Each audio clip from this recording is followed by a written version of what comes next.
Hello इस video में hello इस वीडियो में एक डाउट था कि पॉजिटिव एक्सीलरेशन और नेगेटिव एक्सीलरेशन क्या होता है ये। तो मैंने इसके ऊपर कई जगह वीडियो देखी यूट्यूब पर। मुझे डाउट आया था कि पॉजिटिव एक्सीलरेशन और नेगेटिव एक्सीलरेशन को डिफाइन कैसे करें, होता क्या है ये। तो मैंने इसके लिए काफ़ी वीडियोस देखी यूट्यूब पर, तो मुझे कोई भी सेटिस्फैक्ट्री सॉल्यूशन नहीं मिला। तो मैंने सोचा कि मैं इस पर एक वीडियो बना देता हूँ, क्योंकि मैंने इसमें जो मेरे पास बुक है मैंने उसमें से देखा कि इसका एक्सप्लेनेशन होगी क्या। तो जो मुझे समझ में आया वो मैं इस वीडियो में आपको बताने जा रहा हूँ। तो एक्सीलरेशन हमारे पास हमने एक टर्म लिया एक्सीलरेशन, उस ये हमें पता है वेक्टर क्वांटिटी है। अगर ये वेक्टर क्वांटिटी है तो इसकी डायरेक्शन भी होगी। तो डायरेक्शन अगर इसकी पॉजिटिव है या फिर इसकी अगर नेगेटिव डायरेक्शन है तो इससे मतलब क्या है। और ये जो पॉजिटिव और नेगेटिव एक्सीलरेशन का कॉन्सेप्ट है ये हम ज़्यादातर फिजिक्स में इसलिए कम आता है क्योंकि हम ज़्यादातर फोर्स के बारे में बात करते हैं, फोर्स से रिलेट कर लेते हैं हम। फोर्स अगर हमारी इस डायरेक्शन में होगी तो एक्सीलरेशन इस डायरेक्शन में होगी। फोर्स के अकॉर्डिंग हम अपने डायरेक्शन को बता देते हैं कि किस डायरेक्शन में हमारा एक्सीलरेशन है। जिस डायरेक्शन में फोर्स है हमारा, उस डायरेक्शन में हम जनरली कह देते हैं कि हाँ उस डायरेक्शन में हमारा एक्सीलरेशन है, जिस डायरेक्शन में नेट फोर्स। लेकिन एक्सीलरेशन का जो कॉन्सेप्ट है वो फोर्स से पहले आया है। फिजिक्स में अगर हिस्टोरिकली देखें तो एक्सीलरेशन का कॉन्सेप्ट फोर्स से हमारा पहले आया है। सर गैलीली ने सबसे पहले इसके ऊपर काम करना स्टार्ट करा था। तो बाद में सर आइजैक न्यूटन ने फोर्स को एक्सीलरेशन से रिलेट करके बताया कि भाई फोर्स और एक्सीलरेशन में कुछ रिलेशन है। लेकिन नेगेटिव एक्सीलरेशन और पॉजिटिव एक्सीलरेशन का मतलब क्या होता है।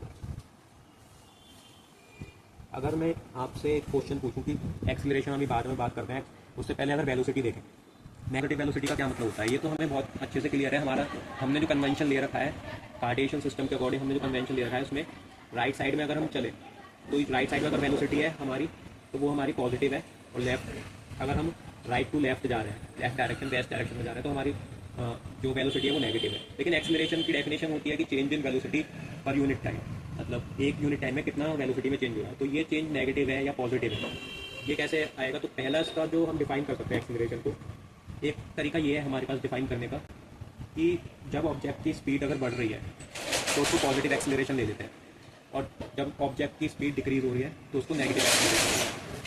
तो जैसे हमारी स्पीड स्टार्टिंग में थी 5 मीटर पर सेकेंड और फिर 8 मीटर पर सेकेंड हो गई हमारी स्पीड, या वेलोसिटी बोलते हैं इसको। तो इस केस में हमारी 5 से 8, तो फाइनल माइनस इनिशियल, और मैं कुछ भी टाइम ले लेता हूँ, सपोज ये 2 सेकेंड हो गया, तो हमारा 2 मीटर पर सेकेंड स्क्वायर ये हमारा एक्सीलरेशन आ गया। तो ये पॉजिटिव एक्सीलरेशन है। पॉजिटिव एक्सीलरेशन इसलिए क्योंकि जिस डायरेक्शन जो वेलोसिटी हमारी चेंज हो रही है वो हमारी वेलोसिटी इंक्रीज हो रही है, तो इसलिए हमने पॉजिटिव एक्सीलरेशन किया। तो इसके अकॉर्डिंग अगर हम ये कह रहे हैं कि अगर वेलोसिटी के डायरेक्शन में हमारा एक्सीलरेशन है, मतलब जिस डायरेक्शन में वेलोसिटी है अगर उस डायरेक्शन में ही एक्सीलरेशन है हमारा, तो हम इसको पॉजिटिव मान रहे हैं।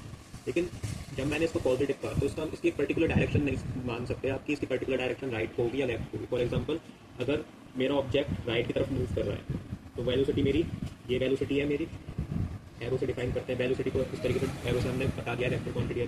तो एक्सीलरेशन भी अगर इसी डायरेक्शन में होगा तो मैंने एक्सीलरेशन को इस तरीके से करा जब ये स्पीड अप हो पाएगा, तो मेरा यहाँ पर हमने एक्सीलरेशन पॉजिटिव लिया है। ठीक है, अगर वेलोसिटी हमारी सपोज इस डायरेक्शन में थी, अब मुझे इसको स्पीड अप करना है, तो कैसे स्पीड अप करूँगा। स्पीड अप करने के लिए मुझे एक्सीलरेशन भी इसी डायरेक्शन में चाहिए, तो यहाँ पर भी हमारी वेलोसिटी इंक्रीज हो जाएगी।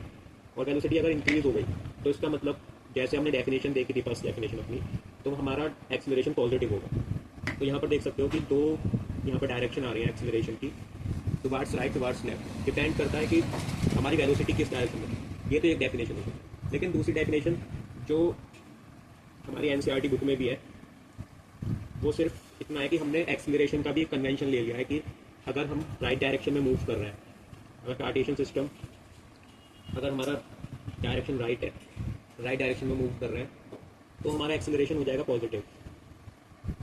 और अगर हम लेफ्ट डायरेक्शन में हमें दे रखा है एक्सीलरेशन तो वो हमारा नेगेटिव हो जाएगा। ऐसे सिमिलरली ऊपर, अगर ऊपर है तो हमारा पॉजिटिव और नीचे है हमारा वो नेगेटिव।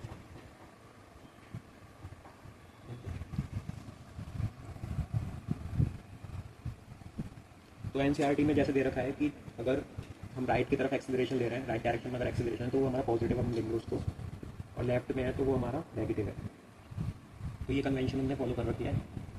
अब जब हम इसको पॉजिटिव ले रहे हैं राइट डायरेक्शन में, तो जरूरी नहीं है कि ये एक्सीलरेशन हमारा जो होगा वो किसी ऑब्जेक्ट की स्पीड को, वेलोसिटी को स्पीड अप ही कर रहा होगा। ये डिसेलरेट भी कर सकता है, मतलब पॉजिटिव एक्सेलरेशन है लेकिन ये डिसेलरेशन भी कर सकता है। कैसे?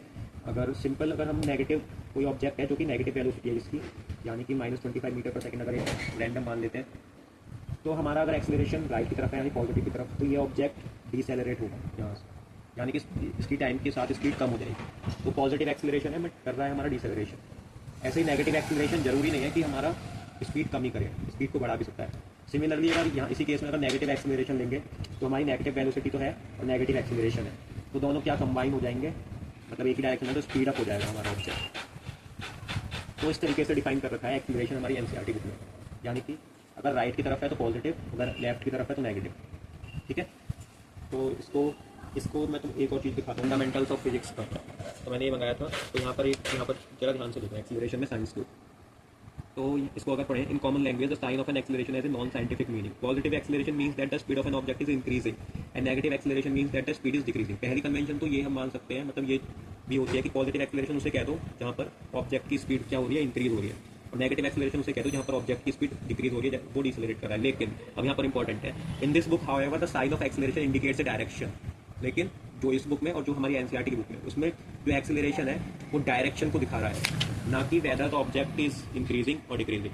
जो ऑब्जेक्ट इंक्रीज, स्पीड ऑब्जेक्ट की इंक्रीज हो रही है या डिक्रीज हो रही है उसको नहीं बता रहा। तो इसमें मैंने एग्जाम्पल भी रखा है, अगर एक कार की वेलोसिटी -25 मीटर पर सेकंड है और वो ब्रेक लगा दिए 5 सेकंड में वो स्टॉप हो जाएगी, तो एक्सेलरेशन हमारा एवरेज एक्सेलरेशन ये निकल के आएगा, पॉजिटिव एक्सेलरेशन निकल के आया हमारा। लेकिन कार की स्पीड क्या हुई, डिक्रीज हुई। क्यों? क्योंकि हमने नेगेटिव में हमारी थी स्पीड, नेगेटिव का मतलब हम लेफ्ट की तरफ जा रहे थे। कन्वेंशन, अगर हमारा वेलोसिटी का यही कन्वेंशन है कि अगर नेगेटिव में स्पीड है तो हम लेफ्ट की तरफ जा रहे हैं। ठीक है, तो लेफ्ट की तरफ जा रहे हैं, इसको हमें रोकना है। तो कैसे रोकेंगे इसको? लेफ्ट की तरफ जा रहे हैं तो हमें राइट की तरफ फोर्स लगाना पड़ेगा, एक्सेलरेशन राइट की तरफ होना चाहिए। अगर एक्सेलरेशन राइट की तरफ है तो उन्होंने डायरेक्टली इसको पॉजिटिव एक्सेलरेशन माना है, क्योंकि इन्होंने खुद लिखा है कि यहाँ पे हम जो एक्सेलरेशन मान रहे हैं वो डायरेक्शन को डिनोट कर रहा है, ना कि ऑब्जेक्ट की स्पीड इंक्रीज हो रही है या डिक्रीज हो रही है उसको बता रहा है। तो हमने पॉजिटिव माना। अब ये पॉजिटिव एक्सेलरेशन है, लेकिन इसने क्या करा, इसने ऑब्जेक्ट की स्पीड को कम कर दिया। ब्रेक लगाई तो गाड़ी स्टॉप हुई, तो ऑब्जेक्ट की स्पीड कम हो गई। तो यहाँ पर हमारा एक्सेलरेशन पॉजिटिव है, लेकिन कार की स्पीड हमारी डिक्रीज हुई है। ठीक है, अब ये तो इस बुक में था, और अब एनसीईआरटी देखते हैं। तो एनसीईआरटी में मैं यहाँ पर दिखाता हूँ तुम्हें, यहाँ पर पॉजिटिव एक्सेलरेशन का ग्राफ इस तरीके से दे रखा है। पॉजिटिव एक्सेलरेशन का ग्राफ इस तरीके से दे रखा है। अब इस ग्राफ को इंटरप्रेट कैसे करा जाए? पोजीशन एंड टाइम के रेस्पेक्ट में ये ग्राफ है, पोजीशन वर्सेस टाइम ग्राफ है।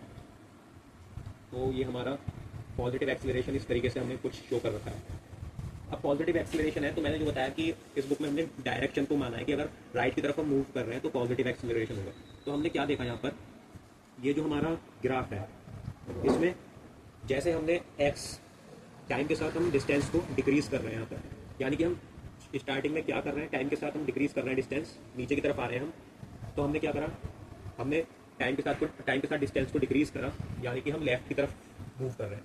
ठीक है, यानी कि लेफ्ट की तरफ मूव कर रहे हैं। तो यहाँ पर इसका स्लोप देखो, यहाँ पर इसका स्लोप क्या है, इसका स्लोप तो इस ग्राफ में हम क्या देख रहे हैं कि जब हम टाइम के साथ डिस्टेंस को डिक्रीज कर रहे हैं, मतलब हम लेफ्ट की तरफ मूव कर रहे हैं, पहले हमारा सपोज कोई 50 मीटर डिस्टेंस था, फिर हम 40 मीटर पे आ गए, तो हमने डिस्टेंस ट्रैवल किया है 10 मीटर का, और वो भी हमने किस डायरेक्शन में ट्रैवल किया है, वो हमारा डिस्टेंस या डिस्प्लेसमेंट हमारा लेफ्ट की तरफ है। अब लेफ्ट की तरफ है तो यहाँ पर इस कर्व को देखोगे तो समझ में आ रहा है कि यहाँ पर स्लोप इसका ज़्यादा है इस डायरेक्शन में, और फिर इसका स्लोप कम होता जा रहा है। तो इससे क्या समझ में आ रहा है कि स्टार्टिंग में जो वेलोसिटी थी ऑब्जेक्ट की वो हमारी ज़्यादा रही होगी, और बाद में जो ऑब्जेक्ट की वेलोसिटी है वो कम होती जा रही है। तो पॉजिटिव एक्सीलरेशन के ग्राफ में ये नेगेटिव डायरेक्शन में अगर हम मूव कर रहे हैं तो हमारा इस तरीके से मूवमेंट है कि पहले हमारी स्पीड ज़्यादा है और फिर हमारी स्पीड कम होती जा रही है। ठीक है, और फिर अगर हम टाइम के साथ डिस्टेंस को बढ़ाएं, मतलब हम पॉजिटिव या राइट डायरेक्शन में मूव कर रहे हैं, तो हमारे साथ क्या हो रहा है कि टाइम के साथ हमारा जो स्लोप है वो इंक्रीज होता जा रहा है, यानी कि हमारी वेलोसिटी बढ़ती जा रही है। तो इससे ये समझ में आ रहा है कि हमारा जो एक्सीलरेशन है वो हमारा राइट डायरेक्शन में है, क्योंकि डिस्टेंस भी हम ट्रैवल राइट में कर रहे हैं, तो हमारी स्पीड क्या हो रही है, इंक्रीज हो रही है टाइम के साथ, स्लोप यहाँ पर इंक्रीज हो रहा है। अगर ऐसे यहाँ पर नेगेटिव एक्सीलरेशन में देखा जाए, नेगेटिव एक्सीलरेशन, तो ये कुछ इस तरीके से दिया हुआ है। ठीक है, तो हमने यहाँ पर क्या करा, पहले हम यहाँ थे इस पोजीशन पर, यहाँ पर थे हम, और टाइम के साथ हम आगे मूव करें, टाइम के साथ आगे मूव कर रहे हैं हम, तो क्या हो रहा है हमारा, हम पॉजिटिव डायरेक्शन में मूव कर रहे हैं। लेकिन यहाँ पर स्लोप ज़्यादा है, क्लियरली पैराबोला है, तो इसका मतलब पैराबोला का मतलब क्या होता है कि स्लोप हमारा यहाँ ज़्यादा होगा और ये बीच में जो है हमारा स्लोप कम होगा। तो हमारा स्लोप यहाँ ज़्यादा है, इसका मतलब क्या है कि हमारी यहाँ वेलोसिटी ज़्यादा थी और फिर हम इस डायरेक्शन में मूव कर रहे हैं तो हमारी यहाँ पर वेलोसिटी क्या हो गई, कम हो गई। तो हमने क्या करा, जब हम पॉजिटिव डायरेक्शन में मूव कर रहे हैं तो हमारी वेलोसिटी कम हो रही है, तो इसका मतलब हमारा जो एक्सीलरेशन है वो नेगेटिव डायरेक्शन में है, क्योंकि पॉजिटिव में अगर मूव करें तो वेलोसिटी कम हुई। और अगर देखा जाए यहाँ पर जीरो हो गई, और यहाँ पर अगर हम इसको देखें, इसको हम ध्यान से देखें तो क्या होगा, हम यहाँ पर थे और हम नेगेटिव डायरेक्शन में मूव करना स्टार्ट करें टाइम के साथ, नेगेटिव डायरेक्शन में हम चलना स्टार्ट करें तो क्या हुआ, हमारा यहाँ पर स्लोप कम था, जो कि इतना है स्लोप, फिर थोड़ा यहाँ पर बढ़ा और फिर बढ़ रहा है यहाँ पर।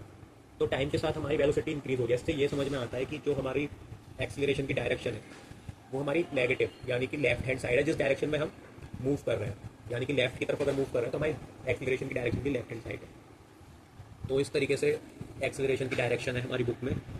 तो मुझे पता है कि और अच्छे से काफ़ी समझाया जा सकता था इसे, लेकिन अगर समझ में आ गया हो तो एक बार कमेंट जरूर करना। अगर कुछ इसमें गलती लग रही हो कि यहाँ पर गलत है, कोई पॉइंट यहाँ पर मिस हुआ है या गलत है, तो प्लीज़ वो ज़रूर बताना कमेंट में, मैं भी देखना चाहूँगा। ठीक है।